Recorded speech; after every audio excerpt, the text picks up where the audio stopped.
Everett isn't Seattle, and Everett's buyers aren't Seattle's buyers. 25 miles south, homes get bought on salaries. Up here, they get bought on earnings. Base plus overtime, shift differential, the second job, the side work. And here's what nobody tells you: how that overtime gets counted on a mortgage can be the entire difference between qualifying and not. I'm Brad Haynes, a Washington mortgage loan originator. I work with first time buyers and credit challenged files, the buyers other lenders turn away.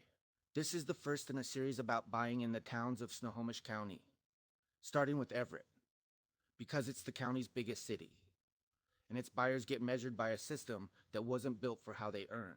Here's the honest picture of who buys in this city. If you work at the plant, and in Everett, everybody knows which plant, your W-2 doesn't look like a tech worker's. It's a base rate, plus overtime that can be a third of your income in a good year, plus differentials for the shifts nobody wants. Same story if you're in the trades, driving, healthcare, or working the port. The annual number is real, but it arrives unevenly. And the mortgage system was designed around the other kind of income, the flat salary, that shows up identical every 2 weeks. So when an Everett buyer gets a disappointing answer from a lender, it's very often not because they don't earn enough. It's because their income got counted wrong, or counted lazily. That's fixable, but you have to know the rules. So let's talk about how overtime works on a mortgage.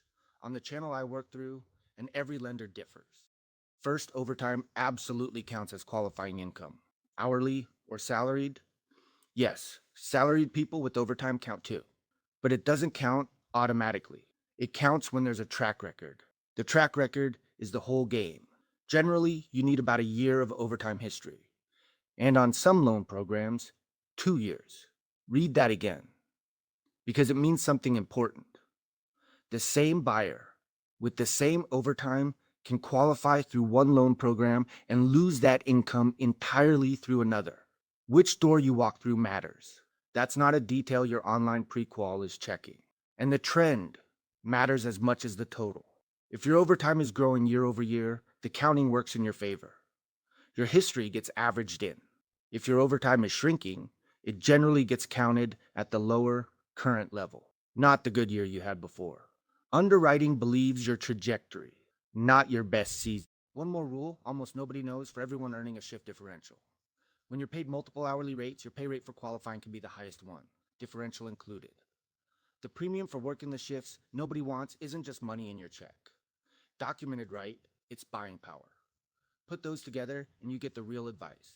If buying is on your horizon, your overtime hours this year are literally building next year's buying power. The year of steady overtime before you apply is worth more than almost anything else you can do, and a long gap in it can reset the story. 3 things. Straight. Your pay stubs have to tell the story clearly. If your overtime shows up as other income or gets lumped into a mystery line, that creates documentation friction.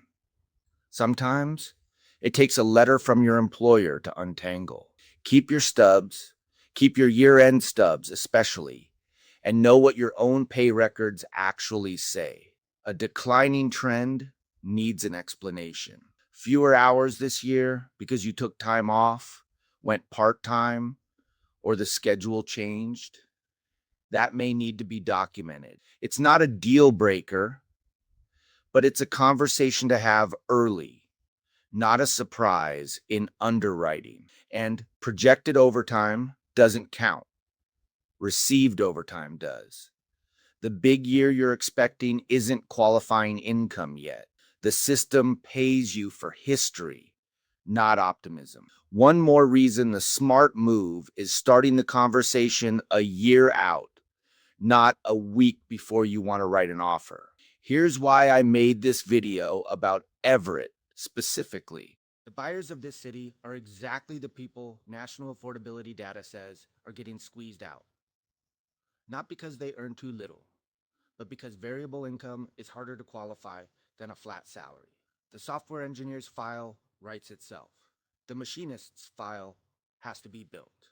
Building that file is a craft. And it's the craft my whole practice is organized around. So if you're earning real money in Everett, base plus overtime, differentials, the extra shifts, and some lender or online calculator told you a number that felt insultingly low, that number was probably your income counted lazily. 10 free minutes, nothing pulled. Bring a pay stub. We'll look at what your income actually counts for when someone builds the file right. And if the answer is give it a year of steady hours first, you'll know exactly what to do with that year. And agents working Everett, the buyer whose income is complicated, that's not a complicated buyer. That's my buyer. Send them over before somebody counts them out with a calculator.